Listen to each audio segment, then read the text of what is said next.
Hey, what's going on everybody? Commander Crane here, and we are back with another Pioneer deck tech, and today we're going to be talking about the newest version of Gruul Dinosaurs 2025. Can't believe I've already been playing dinosaurs for this long since the format was created in 2019, and here we are in 2025. But before we hop into the video here, as always, let me know in the comment section below, what do you think about the deck? Is there a specific dinosaur or another card I should have put in this deck? Or do you have suggestions for upcoming videos? Just let me know in the comments section. And before we also hop into the video here, this is, technically it's coming out on the 31st, but this is kind of like the first deck of the year in a way, and we are on the road to 1,000 subscribers. We are getting definitely really close. We are just under 900 as of the recording of this video, and we're going to be doing a huge giveaway once we get to 1,000 subscribers, and if you want to be part of the giveaway that's going to be happening, you're definitely going to want to go ahead and subscribe to the channel here. We're going to be giving away a deck, and I wouldn't be surprised if it is a dinosaur deck, so if you really do like this deck,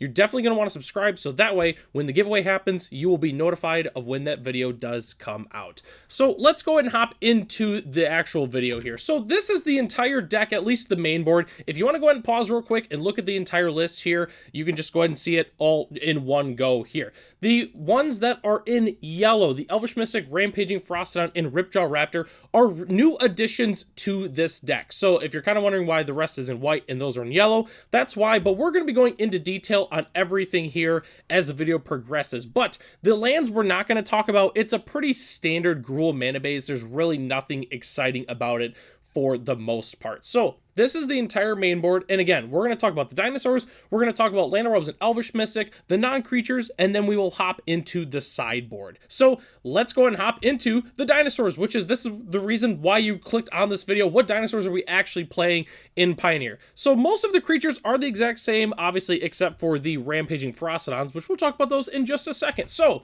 the rest of the dinosaurs, 4 Marauding Raptor, 4 Pugnacious Hammerskull, and 4 Rampaging Raptors, as I would say, the meat of this deck. It's what the deck is built around. Marauding Raptor is the best card in the deck. It's a nice cross reducer. It makes it really big when we play other dinosaurs. It's just fantastic. That's why we love Marauding Raptor. Pugnacious Hammerskull, it's a 6/6 for 3. Enough said. That's the entire notes on Pugnacious Hammerskull. The card is just absolutely nuts. And then Rampaging Raptor, a very nice questing beast-esque card for dinosaurs. If our opponent's playing Planeswalkers, beware, because we are going to be dealing damage to them and the Planeswalkers. Huge fan of Rampaging Raptor. And then the next slide here, we have 2 Ripjaw Raptors. It's also highlighted in yellow because, once again, it's a card that we're playing different numbers of, which we'll talk about then in just a minute. But Ripjaw Raptor, we're playing 2 copies of that. We are also playing 4 copies of Regisaur Alpha. The card I would say is probably the second best in the deck. Absolutely incredible. When it enters, makes a 3/3 dinosaur with trample, gives our other dinosaurs haste, and works really well with Marauding Raptor. And Ghalta Primal Hunger, big Ghalta, 12/12 trampler for 12 mana. It's not really 12 mana. Most of the time it's going to be 2, 3, maybe 4 mana for a nice 12/12 trampler. So huge fan of Ghalta Primal Hunger in this deck. And again, all these cards, Ripjaw Raptor is the only one that's really been in and out of the list, but the rest of them have been pretty much 4-ofs the entire time they entered the format. And then the last dinosaur we have to talk about today, the new spicy one, is Rampaging Ferocidon. So I've been playing Rampaging Ferocidon in my sideboard for quite some time now. The card has always been really good. 3/3 for 3 with Menace, players can't gain life. Whenever another creature enters the battlefield, Rampaging Ferocidon deals 1 damage to that creature's controller.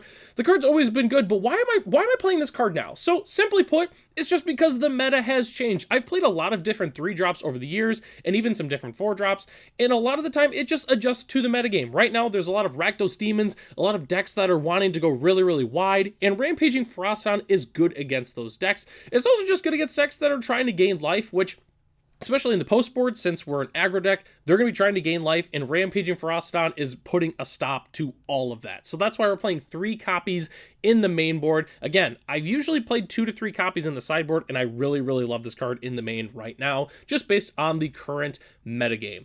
So that's all the dinosaurs. Let's go ahead and talk about the Mana Dorks, which I would say is the most controversial part of this video, just in terms of the numbers of cards that I'm playing and then the cards that I'm not playing. So the only mana accelerants I'm playing besides the Marauding Raptor is 4 Llanowar Elves and 2 Elvish Mystics. So I was playing 8 Elves in this deck, but I'm currently playing Commune with Dinosaurs, which we'll kind of talk about why I'm playing that in a second. But I'm only playing the 6 Elves.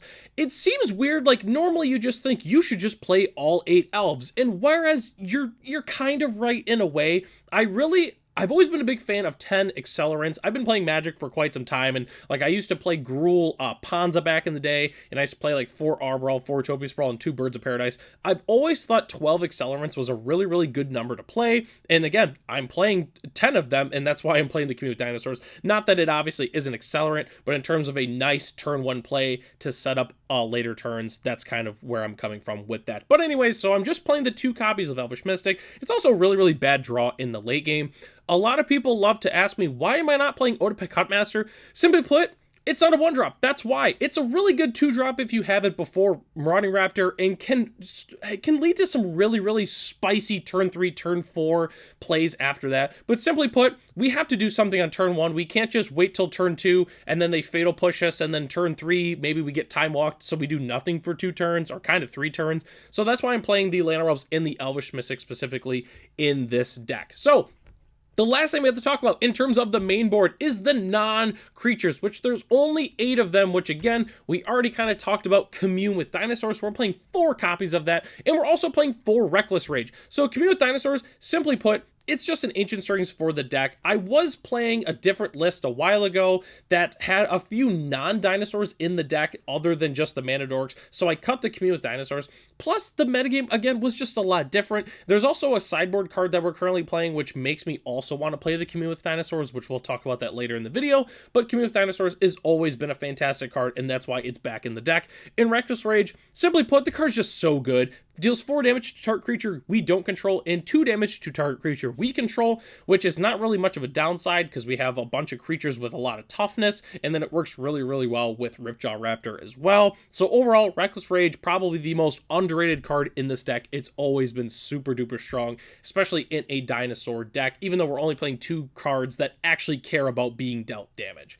So the next thing we have to talk about is the recent cuts. So what other cards have we, added and subtracted? Because obviously we're playing 2 less Elvish Mystics. We're also playing the Rampaging Ferocidons, and then we're also playing 1 less Ripjaw Raptor. So simply put, obviously we put in the Rampaging Raptor once again, and then we also added the Commune with Dinosaurs. So we obviously had 7 swaps. So these are the 7 cards that we cut, and I'm going to kind of explain why. Elvish Mystic, once again, we're playing the Commune with Dinosaurs, and that's why I cut the Elvish Mystics. Ripjaw Raptor, I cut down on 1 of the Ripjaw Raptors just because I think it is arguably the worst card in the deck, and I didn't want to cut Rampaging Raptor because it's super duper strong, and I wanted 7 3-drops specifically, so that's why we're playing 1 less Ripjaw Raptor. And then the Screaming Nemesis. So this card is super good, and again, kind of similar to what I talked about with Commune with Dinosaurs. It's not a dinosaur, so since I wanted to play Commune with Dinosaurs, it makes Screaming Nemesis not as good because we can't hit it off of the Commune with Dinosaurs, so I cut that. It's not that the Screaming Nemesis is bad, it's actually an incredible card right now. And you can kind of make an argument to maybe also play it in the sideboard in addition to Rampaging Ferocidon just because of the anti-life gain with it. But overall, there's nothing wrong with Screaming Nemesis. That's why I currently cut it from the list. But I do like the card, so don't be surprised if this card comes back. Again, if I decide, depending on the metagame, if I want to cut the communes again and go back to 8 Elves, I'm definitely going to go back to playing Screaming Nemesis. So don't be surprised if it does come back in the future. Okay, then the last thing we have to talk about, I guess kind of second to last, is the sideboard, which the sideboard, again, is very, very tuned to a combination of what the arena metagame looks like, Magic Online, as well as like what I play frequently in paper, depending on, like everyone obviously has a different metagames in paper. People like to play different things. In my metagame, it's a lot of mid-range and a lot of aggro. Some people have a lot of control in their metagame. So your sideboard might look a little bit different than mine, but this is what I'm currently working with now. So we're playing 2 copies of Burst Lightning and 2 copies of Pyroclasm as our extra removal in our sideboard. So Burst Lightning, simply put, I was playing Triumphant Chomp, but there's a lot more, Heartfire heroes and things that require being answered immediately in this format, and I wanted the instant speed to it. So that's why I'm playing Burst Lightning,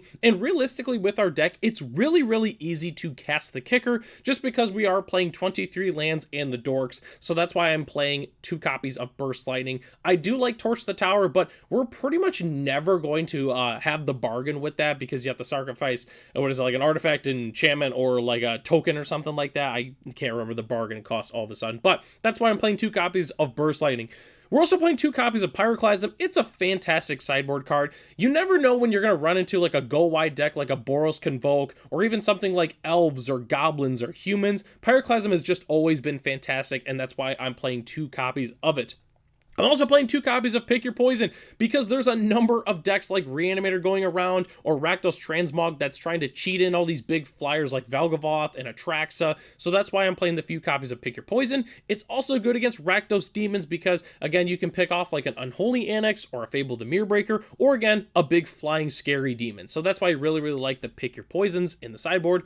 We are also playing 2 copies of Grafdigger's Cage and 2 copies of Damping Sphere as our sideboard artifacts. Cage, I like it for multiple reasons. One, there's a lot of Reanimator going around right now, and there's a lot of collected companies going around because people love these Selesnya Coco collected company deck. Again, Elves is kind of getting popular again too, and they play collected company and Court of Calling, so Grafdigger's Cage can kind of help negate that a little bit. It's also, once again, good against Arclight Phoenix. It does not let them bring back their Arclight Phoenix, so overall, it's just a really, really good card. I'm not playing Tormod Script anymore just because it's really only good against one specific deck, and again, with Reanimator, if they, if you have this in play, they can't use, I'm forgetting the name of the card all of a sudden, Zombify specifically. So overall, I really do like Grafdigger's Cage.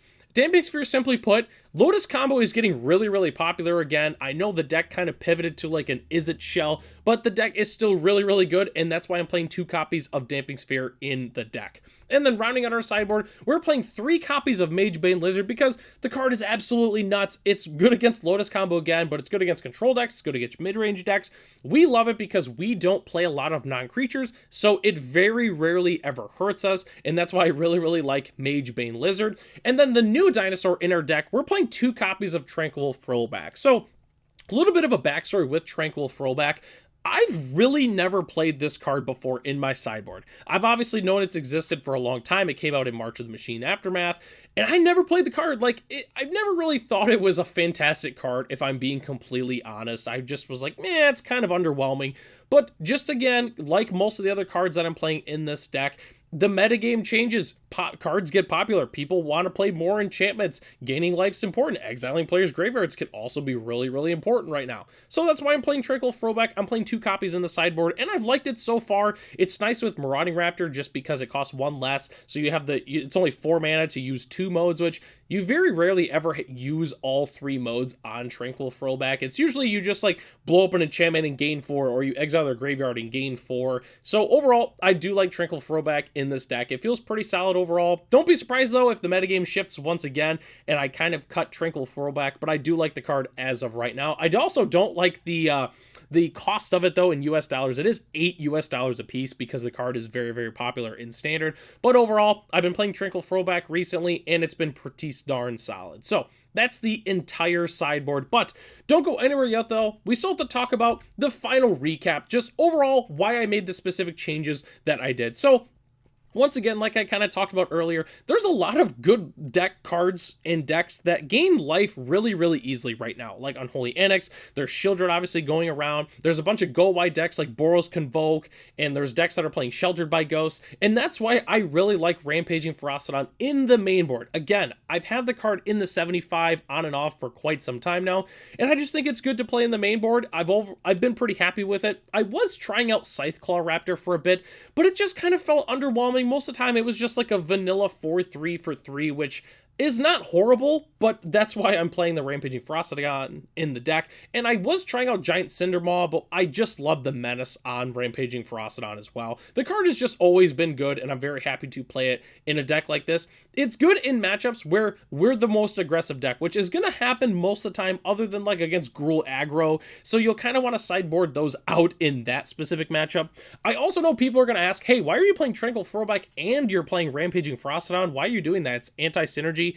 Again, with Tranquil Furlback, we're not just using it to gain the life. I also do like the Exile in the Graveyard and the Destroy an Artifact and Enchantment. That's probably why we're playing it, honestly, in the sideboard. But I know it can be a little bit awkward, but I still like both the cards nonetheless. But let me know in the comments section below if you're playing dinosaurs in Pioneer or another format for that matter. You know, what does your list look like? You know, what's similar to mine? Is there something you disagree with? Why do you like playing Otepec Huntmaster? That kind of thing. Just let me know in the comment section below if your deck looks different than mine and why you specifically like to play your list the way you do. But overall, again, this is coming out on the 31st, so technically it's not the first video of the year, but I'm really excited to play dinosaurs in 2025. You know, we don't have any big events coming up, at least in paper, that's confirmed so far, but you know, I'm definitely going to be playing this at my local FNM and at the upcoming MagicCon Chicago Pioneer Cup. I'm definitely going to be playing this list as well. So again, let me know in the comment section below, what do you think about this deck? If there's anything you would change specifically. And